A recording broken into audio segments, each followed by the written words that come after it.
My name is Barbara Martinsons, and I have something to say. Great. Congratulations on the award. I'd like to start by asking you just to give us a brief description of what is the work that you do. The work, well, like so many women, I have had consecutive careers. The work that I believe I was nominated for this award for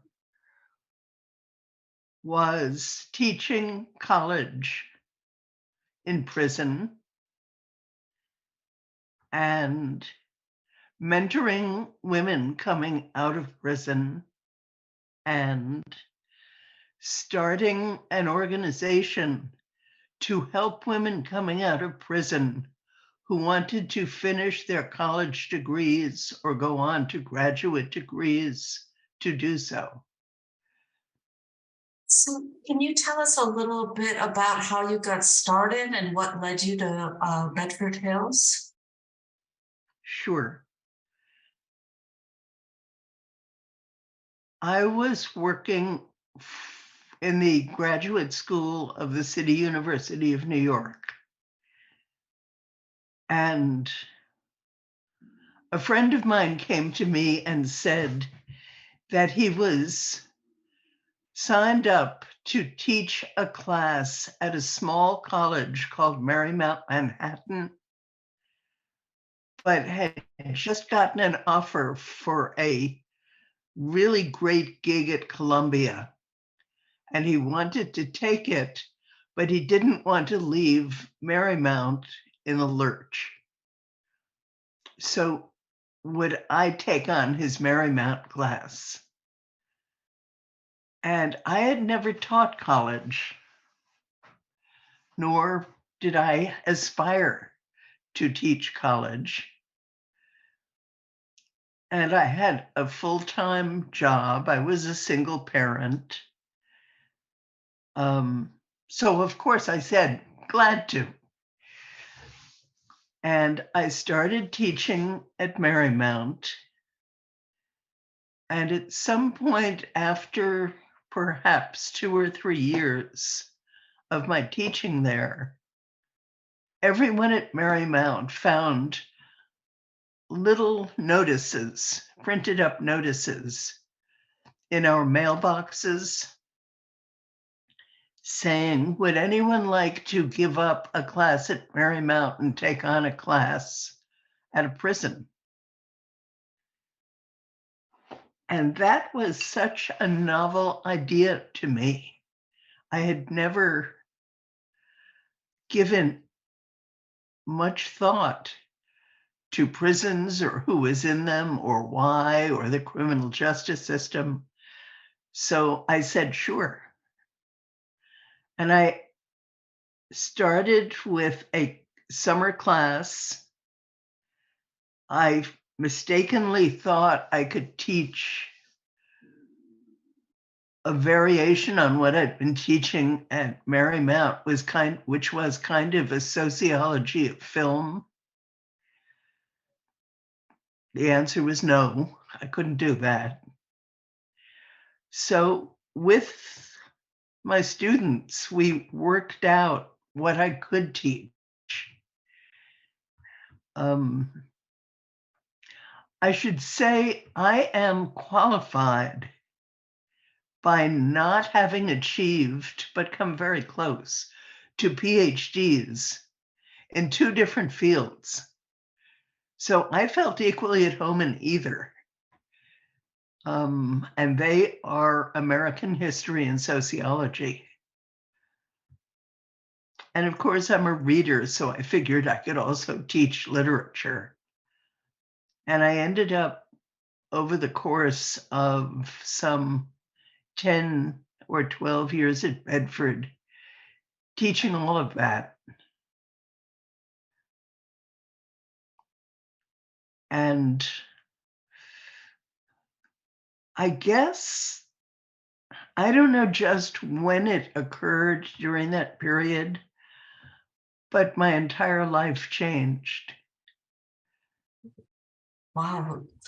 Could you tell us a little bit about what your expectations of prison and people in prison were before you went to Bedford, and then what you actually found there?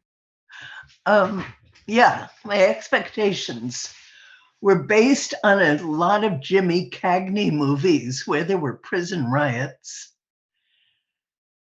So in the very first class that I showed up for,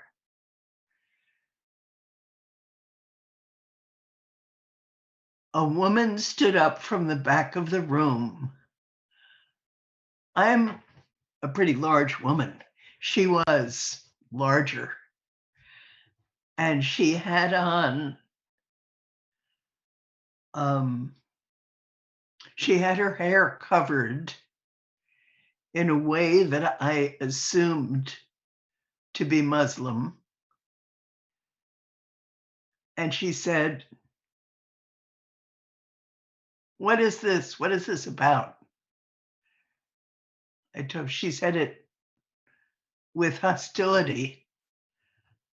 I answered her. I told her mistakenly that it was a film class. She said, "I don't do that stuff." She didn't say stuff. She said, "I'm out of here." And she walked out and into the hallway and slammed the door after her. And that Jimmy Cagney movie reoccurred, flashed through my mind. I could see the beginnings of a riot. And I said to the class, "Okay, what happens next?" And somebody said, "Uh, don't worry about her. That's George. She'll come back." And she did. And she stayed. And I think she had a good time. I certainly did. Um, which is to say, I had no idea of what I was doing. Yeah, I'd like to actually ask you more about that because I think that's a moment that is often difficult for people when they want to do something, but they actually don't know how to do it. And I'm wondering how you navigated that moment and like uh what you did in that moment. Like what changed from what you thought you were going to do there to what you actually ended up doing there. Well, starting with preschool or nursery school and all through our lives, um,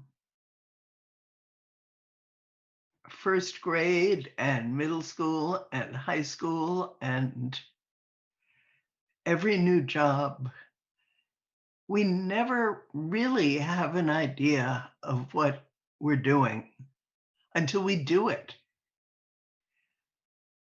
And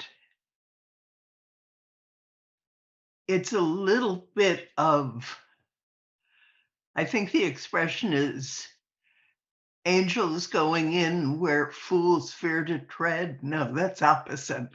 Anyhow, we do it out of the desire and the need to do it without knowing what we're doing initially.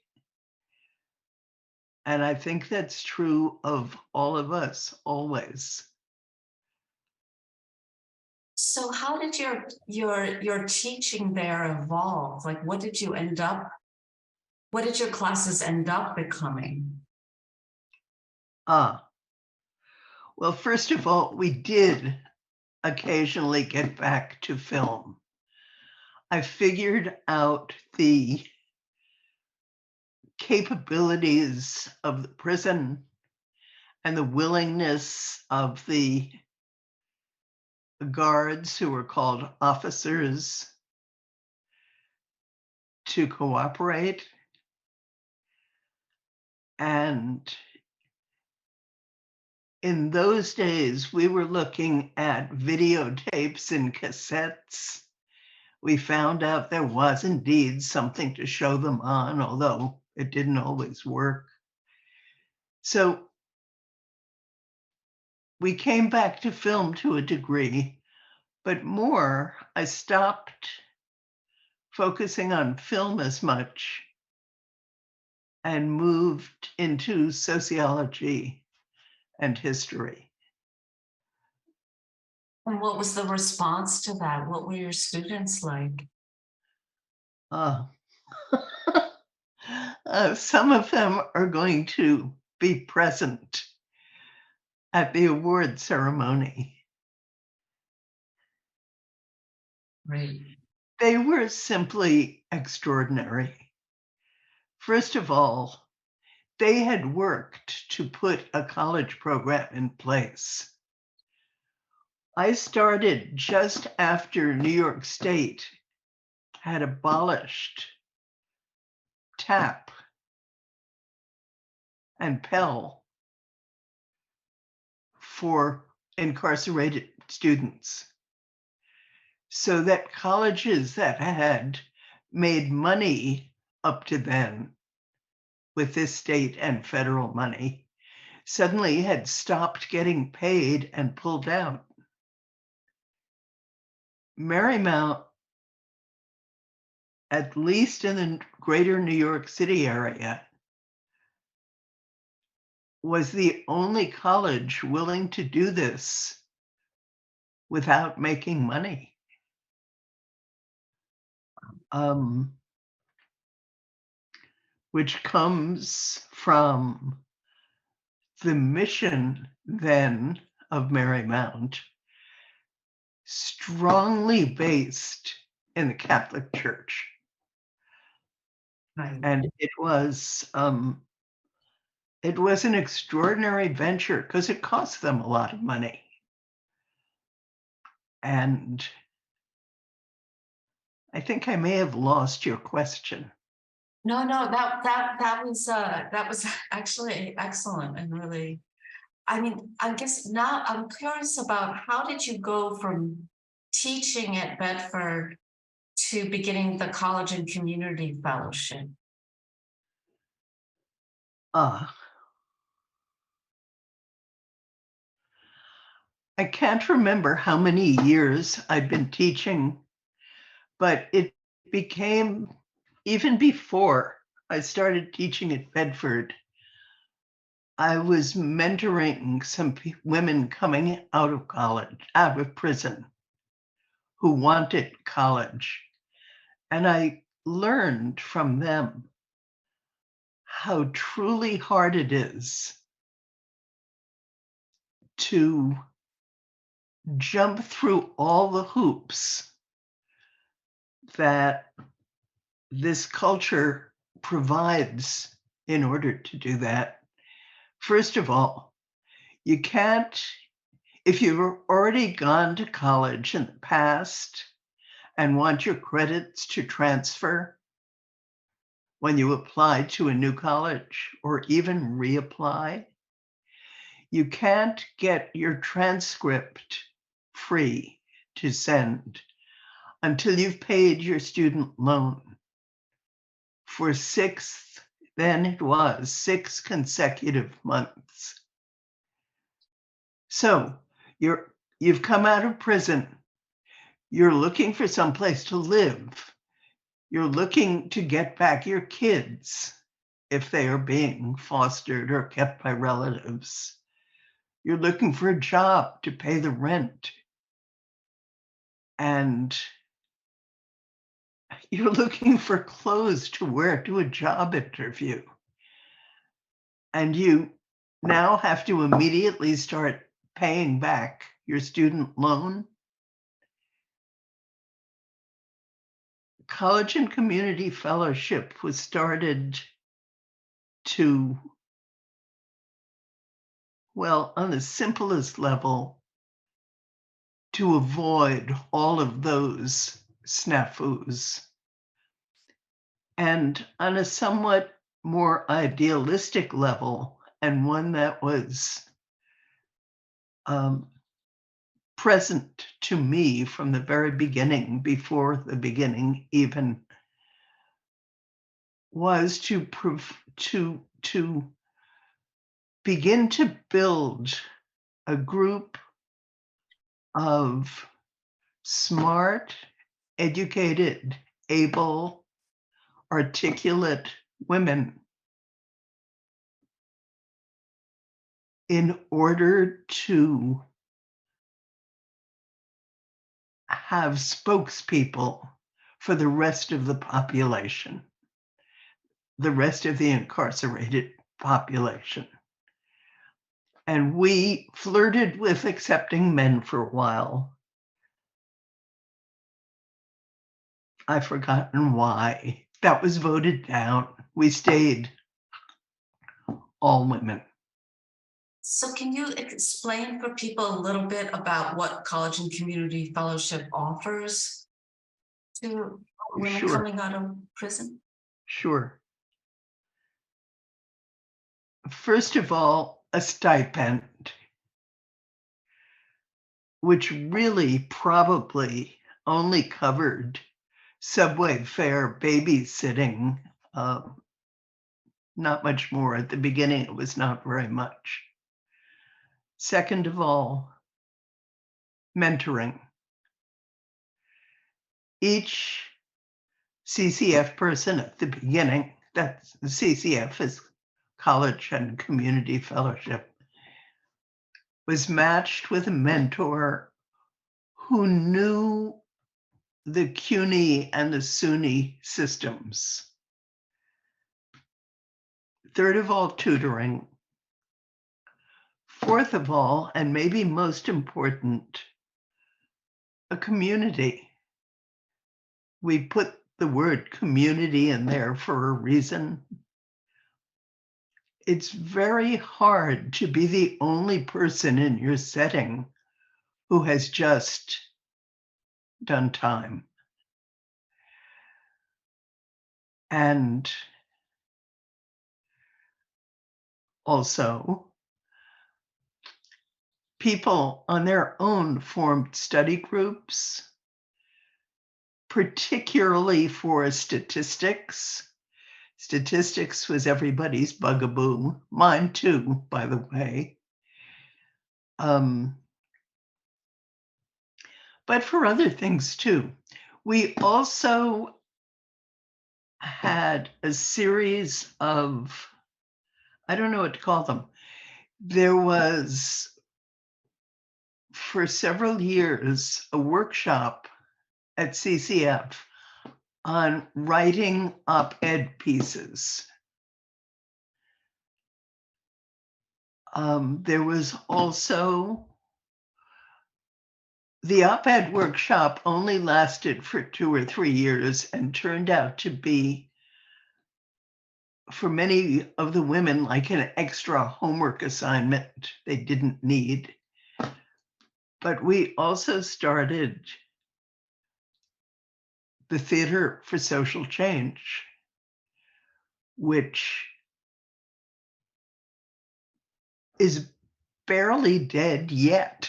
I mean, it's still occasionally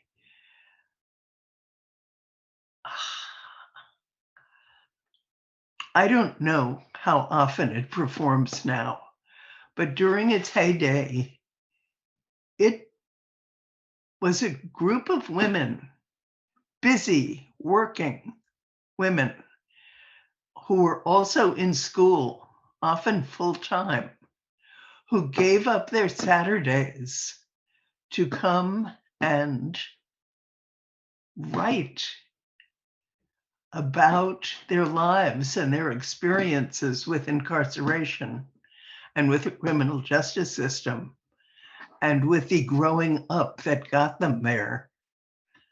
And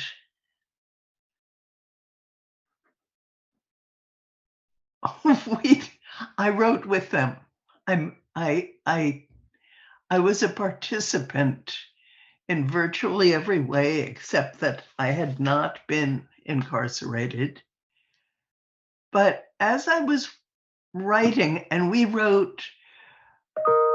used words, we used music, we bounced off each other's work. Um, we listened to different musical forms. Particularly what worked was blues. We all wrote blues about transition from prison. Um,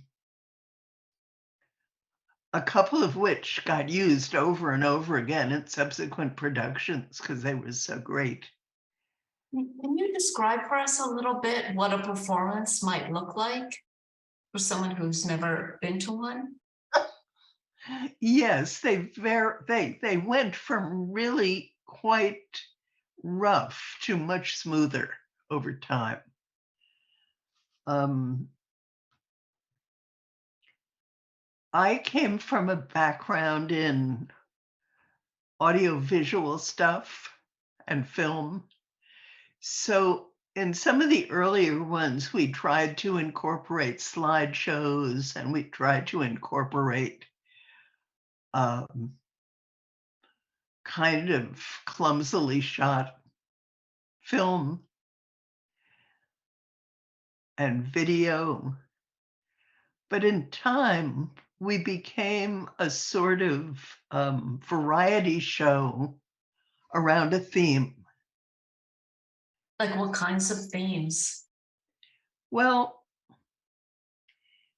they ranged from the pre-prison experiences, the growing up of all of us. A lot of it turned out to be about relationships with mothers. Um, for myself, in my own writing, I began to realize even more strongly what a hair thin line separated me from these women. And I had to think about the stuff that kept me from violence, um, in the midst of anger and uh, an abusive relationship. So all of these things were themes. Great, thank you.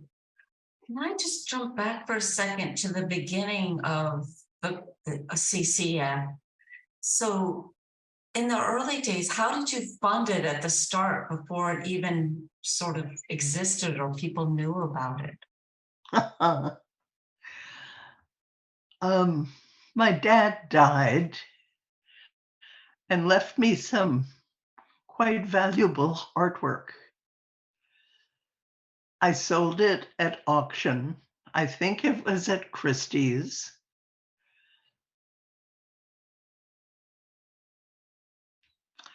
I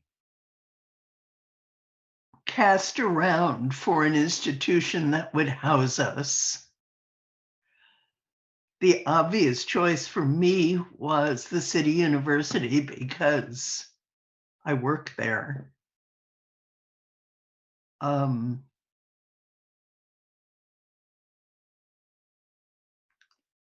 so we found space in the Women's Studies department, thanks to the woman who was in charge of it then.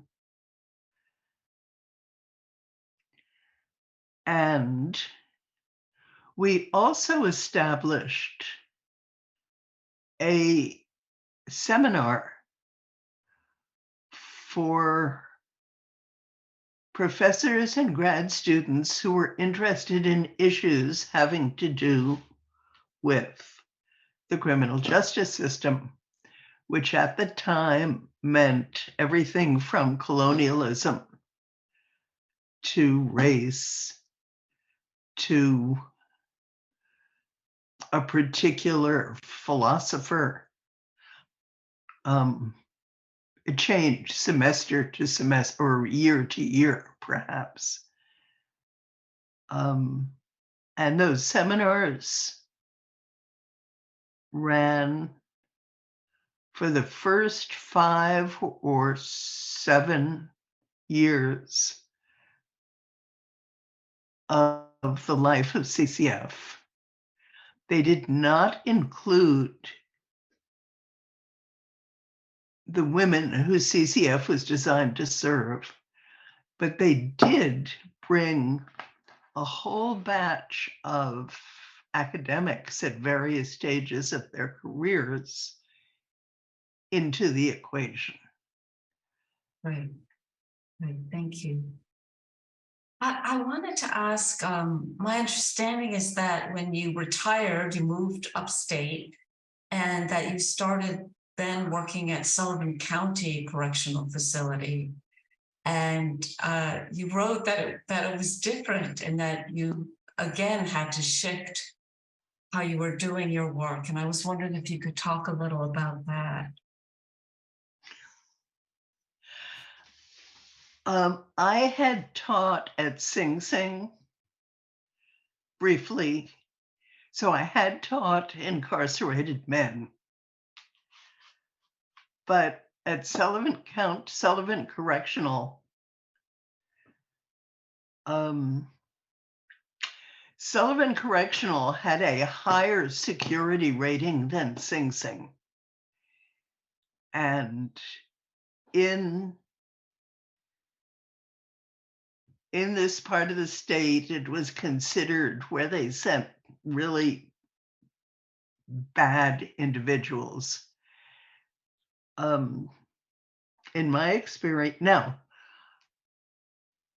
I always met and interacted with folks who had chosen to go to college. And in both cases, they had to, both at Marymount and at Sullivan Correctional, they had to apply. It was not automatic. And it was a privilege, and they knew it.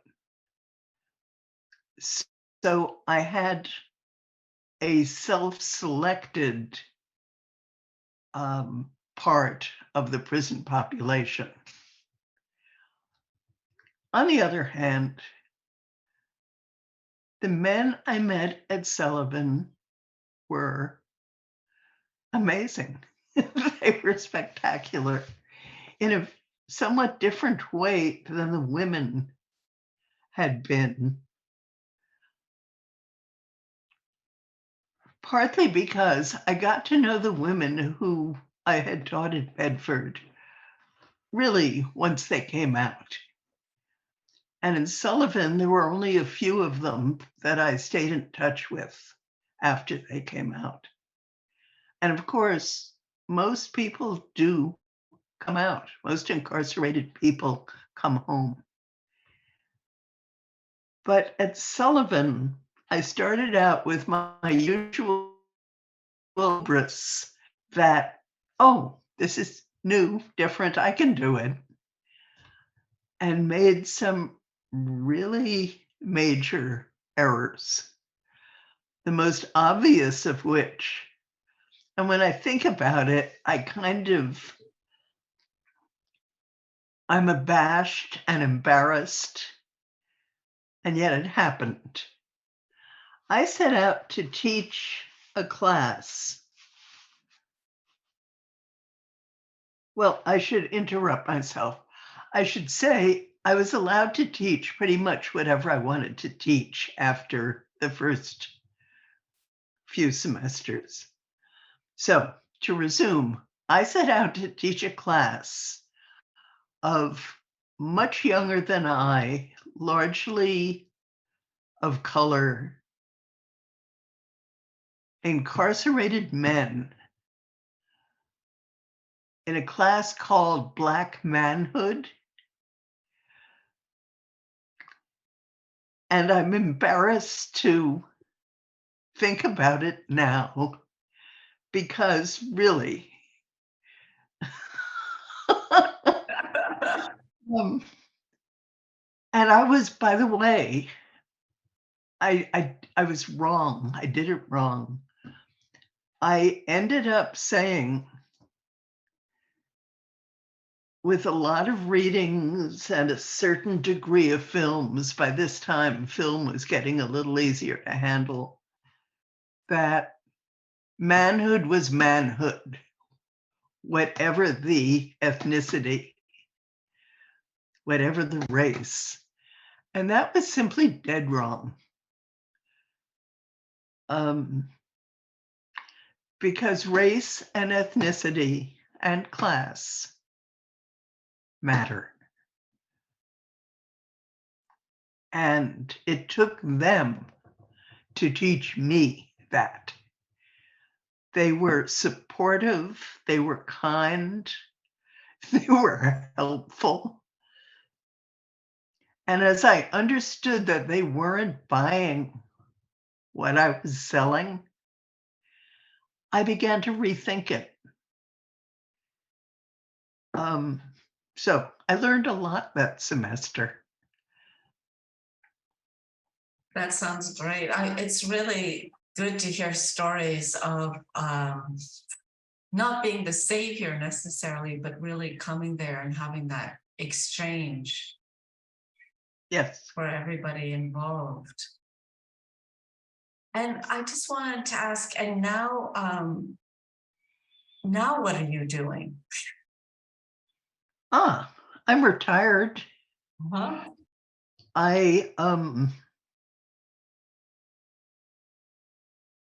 Okay. So I have a split life. I am in Sullivan County, which is north and west of New York, for about 6 months out of the year. I am in Tucson, Arizona for the other 6 months. So in Tucson, I was able to be part of the founding cohort of a group of people who work through the University of Arizona's Poetry Center to mentor incarcerated writers. Wow. And at the moment, I am mentoring 2 such people. I have mentored others in the past. I've been doing this for, some 10 years. I also tried to start a college program in the state prison in Tucson. And that worked until COVID, when we were locked out. And then the prison where we were working subscribed to a program from Hillsdale College. I don't know if I should be mentioning names. Hillsdale College is a deeply Christian, far-right college that provides the curriculum, college curriculum, to a company that gives out free, in quotes, tablets. And when an inmate accepts this tablet, he or she gets built-in curriculum and also has to use it for all other negotiations with the world, for the commissary, for making phone calls, for sending emails, which are allowed in some prisons in some states, and all of which make money for this company that gives out the tablets. So we got kicked out of the prison where we were working. Wow. I should mention one of the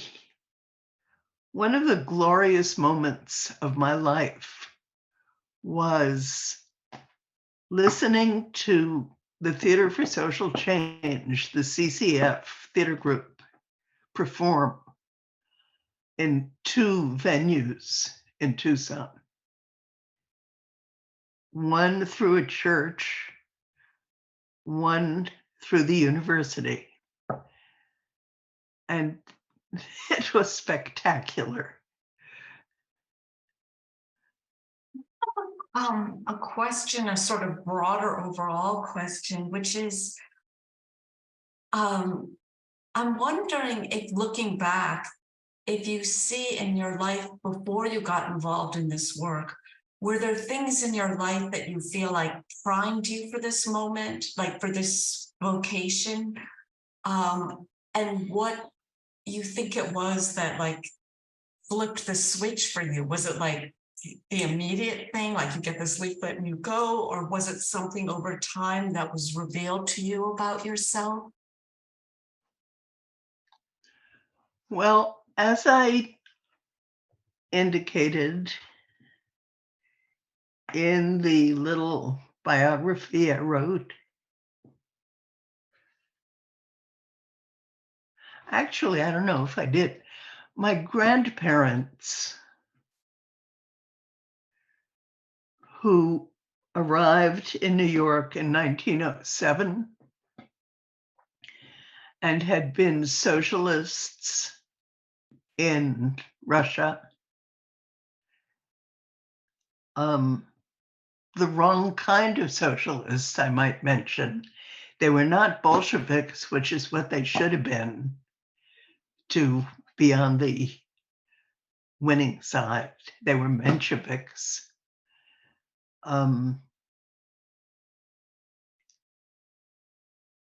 Were not workers in the usual sense. They both had college degrees, which was extraordinary for Jews at the turn of the century in Russia.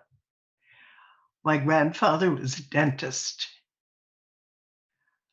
My grandmother was a kind of midwife country doctor, which we don't have an English word for.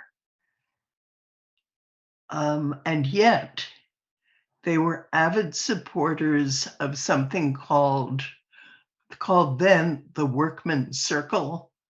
Today, of course, it's the Workers' Circle.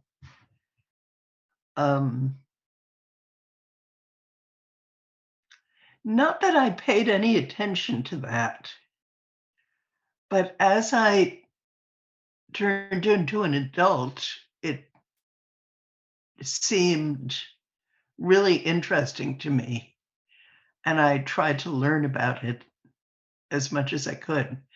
My parents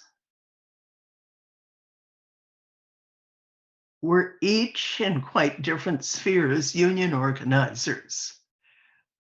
My mother was a teacher, elementary school teacher, who, with a group of other women, started a union called the Teachers Union, which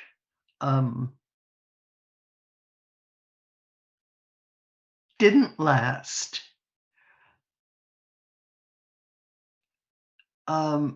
Was initially in conflict with the what is it called? The American Federation of Teachers? UFT, United Federation UFT, of Teachers, yeah. right. Um,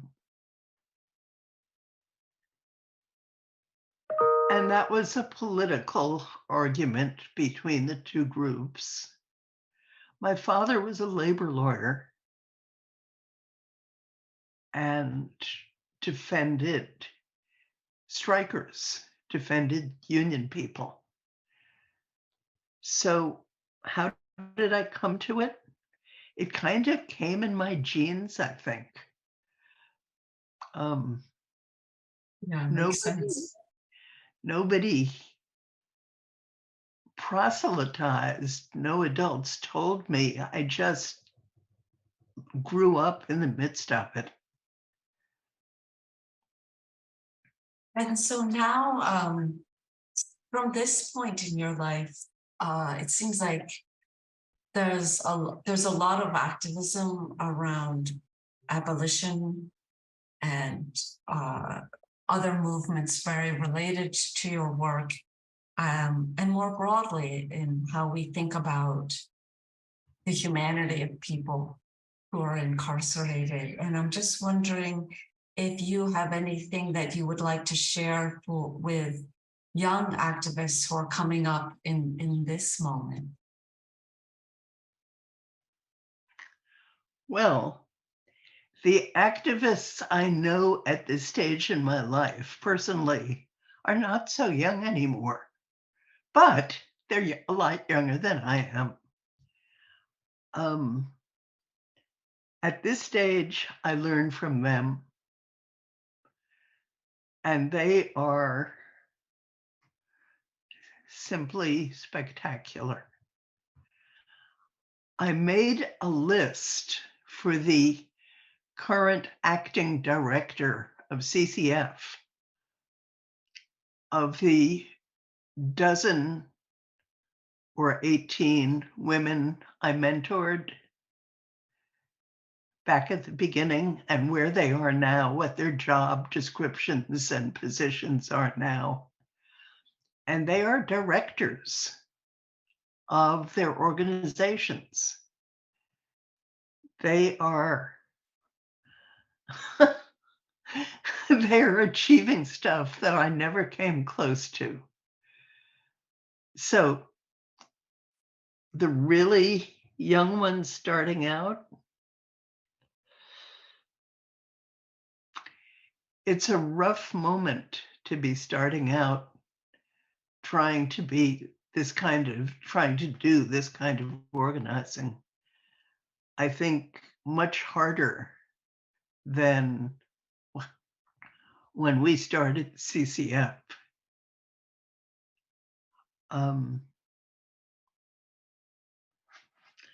But I think the answer still has to do with community and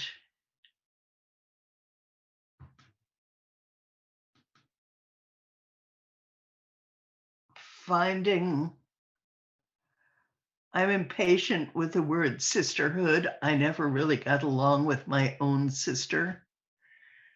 But finding a group of like-minded women with whom you can share your thoughts and goals and achievements and work. It's beautifully said. I think I have everything. But is there anything that I missed that you would that we should put into this interview? I trust you will cut the following out of the final tape, but you are a terrific interviewer. Oh, thank you. That's very kind. I'm so honored to get to talk with you, Barbara. And congratulations on your award. Thank you very, very much.